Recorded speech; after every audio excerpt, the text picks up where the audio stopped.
Sekarang tengok bab tabaghud. Bab marah memarahi. Kita sebut dah di awal tadi, sebelum tu 9-10. Standard masjid ni kira berhenti dah ke boleh pergi lagi? Dan saya pun bimbang jugalah kan. Saya pun bimbang juga kata, ustaz ni awak tak berhenti lagi, standard pukul 9 kena berhenti dah masjid kita. Boleh sikit lagi ya? Okey.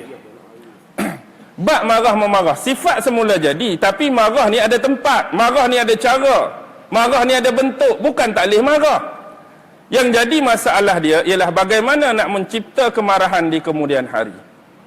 Banyak benda yang boleh menyebabkan seseorang itu marah.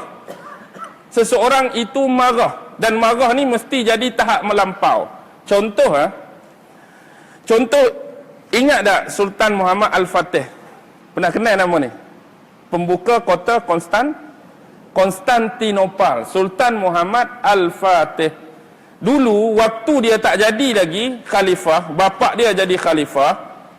Bapak dia hantar dia kepada seorang guru yang bernama Aksyamsuddin. Guru dia Aksyamsuddin ni ajarlah dia, ajar macam-macam ilmu.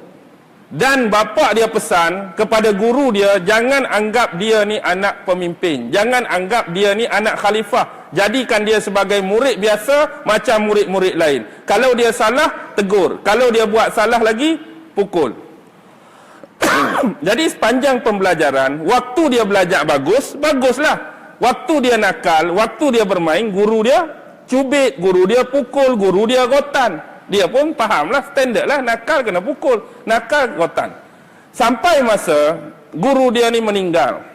Tapi sebelum guru dia meninggal, guru dia ni bagi pesanan kepada bapak dia. Kalau kamu nak meneruskan lagi pembelajaran anak kamu ni, cari seorang guru nama sekian-sekian, dia adalah merupakan bekas murid aku yang tua. Kalau nak belajar lagi lah kawan ni Al-Fatih ni, kalau nak belajar lagi, cari ulama nama sekian-sekian, dia ni bekas anak murid aku hak paling tua. Jadi bila guru dia Syamsuddin meninggal, ayah dia pun pergi carilah guru tu. Jadi belajar pula dengan guru kedua. Belajar dengan guru kedua ni dia jadi tak selesa. Sebab apa dia jadi tak selesa? Sebab kalau guru dulu tak buat salah, tak kena pukul. Buat salah baru kena pukul. Guru hak baru ni tak buat salah pun kena pukul, buat salah pun lagilah kena pukul. Jadi pelik rasa dia memberontak lah. Aku ni tak buat salah, hari ni kena cubit. Aku tak buat salah, hari ni kena rotan. Aku tak buat salah, hari ni kena pukul.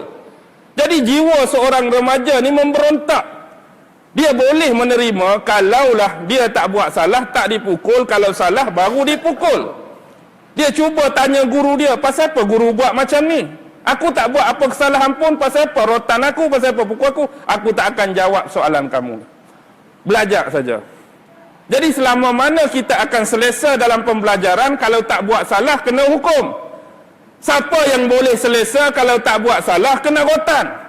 Lama kelamaan persoalan ini terjawab bila bapa kepada Al-Fatih meninggal. Automatik yang naik jadi khalifah siapa? Dialah. Ni peluang untuk dia. Sebab bila dia jadi khalifah, ramai daripada utusan-utusan luar dan pemimpin-pemimpin luar akan datang bagi tahniah. Bagi tahniah ni bukan hari ni, dulu-dulu lagi. Hari ni contoh, seorang tu jadi presiden baru, ramailah presiden negara lain, Perdana Menteri negara lain pi ucapan tahniah. Dia pun demikian, mari orang tu ucap tahniah, mari kerajaan ni tahniah, kerajaan ni tahniah. Hak bawah jajahan takluk dia tu, salah seorang tu tok guru dia, hak rotan dia tadi kena mari. Bila tok guru dia duduk depan dia, bila dia sebagai khalifah, hari ni tok guru dia kena jawab lah. Dulu dia menak murid, hari ni aku khalifah kamu. Wahai guru, selama ni aku lama pendamkan, dan setiap kali persoalan ni aku ajukan pada kamu, kamu tak jawab.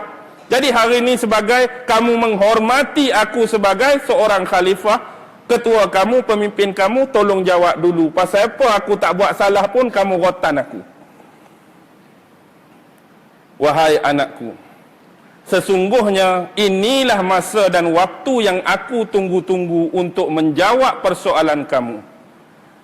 Sebenarnya dulu kamu buat baik pun aku pukul, aku rotan. Kamu buat salah pun aku pukul, aku rotan. Kerana untuk mengajar kamu sesuatu.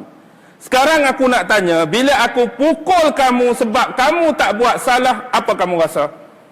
Aku rasa tak puas hati. Aku rasa nak memberontak. Aku rasa nak melawan. Aku rasa nak marah.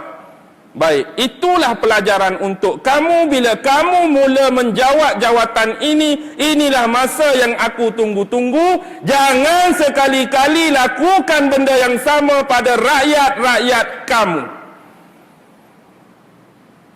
Jangan rotan dan pukul rakyat-rakyat kamu tanpa alasan. Jangan mengenakan apa-apa ke atas rakyat kamu tanpa alasan. Jangan kamu memusnahkan harapan-harapan rakyat kamu tanpa alasan. Jangan membuat sesuatu yang boleh merosakkan mereka tanpa alasan. Jangan pukul mereka, denda mereka, jail mereka dengan tanpa alasan. Bila kamu buat benda yang sama, apa yang berlaku pada kamu akan berlaku pada rakyat. Rakyat akan mula memberontak, rakyat akan tak puas hati, rakyat akan marah, rakyat akan benci, rakyat akan dendam. Faham tak pelajaran dia? Siapa yang hebat sekarang? Nampak zalim guru dia, tapi hari ini kita nampak itulah guru yang hebat. Dan itulah yang dia buat. Jangan sesekali lakukan benda yang sama terhadap rakyat kamu, dia juga akan rasa seperti kamu rasa.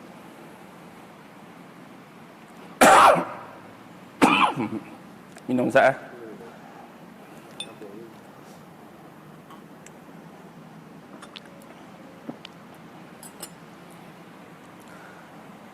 Tahasud, dengki mendengki. Tak ada orang dengki ni? Ada, ramai orang dengki. Kadang-kadang orang kita kan standard tak? Seorang buka restoran, seorang buka restoran. Hak ni laku, hak ni tak laku. Lepas tu apa jadi? Bomoh lah, hantak lah, santau lah. Last sekali, kedai kawan ni merudum, jatuh, tak laku, tutup, sengih-sengih dia, padam muka. Padahal aku buka dulu, hang nak pergi buka pula sebelah kedai aku. Lepas tu nak tunjuk action kedai hang laku, sekarang dah kena. Kadang-kadang masakan baru masak, bila orang sentuh saja jadi cepat. Cepat basi lah, cepat rosak lah, lalat mai, tak tahu kok mana, kawasan tak ada lalat pun tiba-tiba ada lalat. Dengki mendengki, padahal sama agama. Tapi bila ihsan tu tak ada, habis. Ihsan tak ada. Kalau tanya dia, siapa Tuhan kamu? Agak-agak apa dia jawab? Allah juga. Semayang tu wajib ke? Wajib. Tapi di mana Allah waktu kamu duk buat benda tu? Di mana kekuasaan penglihatan Allah waktu kamu duk buat benda tu?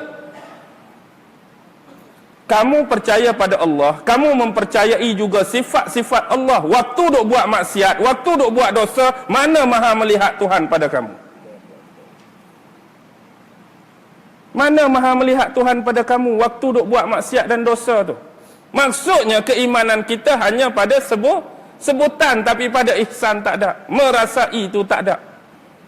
Contoh kita ambil, tengok Sebenarnya nak settle benda ni, Nabi dah sebut 4 benda.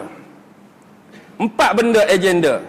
Sayati ala ummati zamanun la yabqal islamu illa ismuhu wa la yabqal qur'anu illa rasmuhu masajiduhum yawma idzin amirah walakinnahum kharabun minal huda wa ulama'uhum syarrun nas tahta adimis sama' minhum takhrujul fitan wa fihim ta'ud.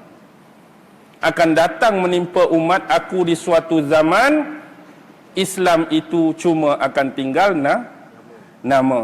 Al-Quran cuma akan tinggal tulisan. Masajiduhum yawma idzin amirah. Masjid kamu pada waktu itu besar, cantik, indah. Walakinnahum kharabun minal huda. Tetapi kosong dan sunyi daripada hidayat. Wa ulama'uhum syarrun nas tahta adimis sama'. Dan ulama-ulama kamu pada waktu tersebut adalah sejahat-jahat manusia yang pernah berada di bawah naungan langit. Kalaulah digambarkan dalam hadis Nabi, ulama-ulama kamu sejahat-jahat manusia, hak tak ulama lagu mana? Dah ulama pun sejahat-jahat manusia, hak tak ulama lagu mana? Minhum takhrujul fitan, daripada ulama-ulama inilah akan keluarnya fitnah-fitnah, wa fihim ta'ud, dan fitnah ini juga akan kembali dan berlegar di kalangan mereka. Berlaku atau tidak hari ini? Di kalangan ulama fitnah-fitnah tu berlaku, di kalangan ulama fitnah-fitnah tu keluar, dan fitnah-fitnah tu akan berlegar di kalangan mereka. Jadi kalau dulu ulama-ulama menunjukkan kepada kita satu contoh kebaikan, contoh kasih sayang, contoh perbaikan, contoh tu, contoh ni. Tapi hari ni ulama duk asyik bertekak, ulama duk asyik bergaduh. Jadi hak pening siapa? Ni halal ke haram sebenarnya? Ni betul ke salah sebenarnya? Ni sahih ke tak sahih sebenarnya? Kita jadi pening, tanya lagu, tanya hak nu lagu tu, tanya hak ni lagu ni. Lepas tu ulama dulu mereka hanya mengkritik pada ilmu, mereka tak kritik pada batang tubuh. Mereka tak kritik dia ni ulama jerawat batu kat muka besar, tak ada. Dia ni bisul banyak, tak ada. Dia kritik pada bahan ilmiah semata-mata. Hak ni salah, hak ni tak salah. Tapi kita hari ni bukan saja kritik tu, kita kritik sampai batang tubuh. Ulama tu sengit lah, ulama ni tak betul lah, ulama ni mata juling lah, ulama ni lagu ni, ulama ni lagu ni. Pasal apa jadi lagu ni? Memang mereka dah buat Islam cuma tinggal nama. Mereka dah buat juga Quran cuma tinggal tulisan.